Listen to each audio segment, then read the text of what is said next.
Hi friends, Nisha cooking ಚಾನಲ್ಗೆ ಸ್ವಾಗತ. ಇವತ್ತು ನಾನು ಪಲ್ಯ ರೆಸಿಪಿನ ಮಾಡಿ ತೋರಿಸ್ತಾ ಇದ್ದೀನಿ. ಸೌತೆಕಾಯಿ ಪಲ್ಯ.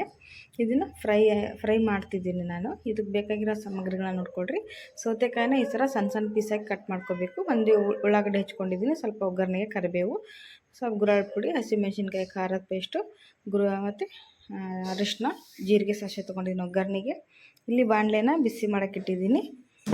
ಇವಾಗ ಇದನ್ನೆಲ್ಲದನ್ನು ಫ್ರೈ ಮಾಡಬೇಕಾಗುತ್ತೆ. ಇದಕ್ಕೆ ಹುಳಿ ಹಾಕೋದೇನು ಬೇಡ, ಜಸ್ಟ್ ಹಾಗೆ ಫ್ರೈ ಮಾಡಿ ನೋಡ್ಕೊಂಡು ತಿಂದು ನೋಡಿ. ತುಂಬ ಚೆನ್ನಾಗಿರುತ್ತೆ ಇದು. ಈಗ ಇದಕ್ಕೆ 1 ಟೇಬಲ್ ಸ್ಪೂನ್ ಎಣ್ಣೆ ಹಾಕ್ತಾಯಿದ್ದೀನಿ. ಕೆಲಸದ ಅವಸರದಲ್ಲಿ ನಮಗೆ ಗಡಿಬಿಡಿ ಇದ್ದಾಗ, ಟೈಮ್ ಇಲ್ಲದೆ ಇರುವಾಗ ಈ ಥರ ನೀವು ಮಾಡ್ಕೊಂಡು ತಿಂದು ನೋಡಿರಿ. ತುಂಬ ಅಂದರೆ ತುಂಬ ಚೆನ್ನಾಗಿ ಬರುತ್ತೆ ಪಲ್ಯ ಇದು. ರೊಟ್ಟಿ ಜೊತೆ ಅಂತೂ ಸೂಪರ್ ಆದಂಥ ಕಾಂಬಿನೇಷನ್ ಇದು. ಈಗ ನೋಡಿ ಎಣ್ಣೆ ಬಿಸಿ ಆಗಿದೆ. ಸ್ವಲ್ಪ ಜೀರಿಗೆ ಸಾಸಿವೆನ ಹಾಕ್ತಾಯಿದ್ದೀನಿ ಒಗ್ಗರಣೆಗೆ. ಜೀರಿಗೆ ಸಾಸಿವೆ ಸಿಡಿದ್ಮೇಲೆ ಕರಿಬೇವು, ಉಳ್ಳಾಗಡ್ಡಿನ ಹಾಕಬೇಕಾಗುತ್ತೆ. ಕ್ವಿಕ್ಕಾಗಿ 5 ನಿಮಿಷದಲ್ಲಿ ಇದು ರೆಡಿ ಆಗುತ್ತೆ. ಟ್ರೈ ಮಾಡಿ ನೋಡ್ಕೊಂಡು ತಿಂದು ನೋಡಿ ಫ್ರೆಂಡ್ಸ್. ತುಂಬ ಅಂದರೆ ತುಂಬ ರುಚಿಯಾಗಿರುತ್ತೆ ಇದು.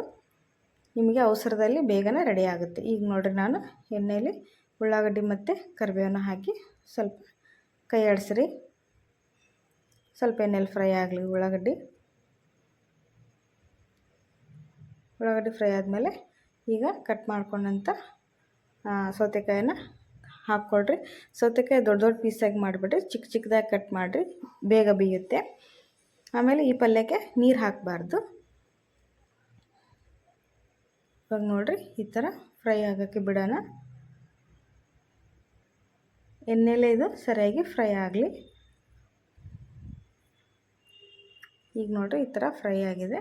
ಇದಕ್ಕೆ 1 ಚಿಟಿಕೆ ಅರಿಶಿನದ ಪುಡಿ ಹಾಕಿರಿ. ಆಮೇಲೆ ಹಸಿಮೆಣ್ಸಿನ್ಕಾಯಿ, ಖಾರದ ಪೇಸ್ಟ್ ಹಾಕಿರಿ. ನಿಮ್ಮ ಕಡೆ ಹಸಿಮೆಣ್ಸಿನ್ಕಾಯಿ, ಖಾರದ ಪೇಸ್ಟ್ ಇಲ್ಲ ಅಂದರೆ ಒಣ ಖಾರ ಪುಡಿ ಸಹಿತ ನೀವು ಹಾಕ್ಬೋದು. ಸ್ವಲ್ಪ ಗುರಾಳ್ ಪುಡಿ ಹಾಕ್ಕೊಳ್ರಿ.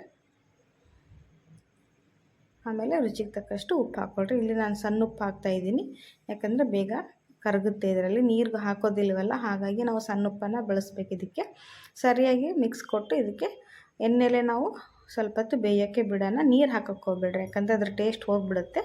ಇದು ತುಂಬ ರುಚಿಯಾಗಿರುತ್ತೆ. ಈ ಥರ ಮಾಡಿಕೊಂಡ್ರೆ ದಯವಿಟ್ಟು ನೀವು ಕೂಡ ಮನೇಲಿ ಮಾಡಿಕೊಡ್ರಿ. ಈ ರೆಸಿಪಿ ನಿಮ್ಗೆ ಇಷ್ಟ ಆಗಿದ್ದರೆ ದಯವಿಟ್ಟು ನಮ್ಮ ಚಾನಲ್ಗೆ ಒಂದು ಸಬ್ಸ್ಕ್ರೈಬ್ ಮಾಡಿರಿ ಅಂತ ಕೇಳ್ಕೊತಾ ಇದ್ದೀನಿ. ನೋಡಿರಿ, ಈ ಥರ ಪಲ್ಯ ರೆಡಿಯಾಗಿದೆ. ಇದು ರೊಟ್ಟಿ ಜೊತೆ ತುಂಬ ಚೆನ್ನಾಗಿರುತ್ತೆ.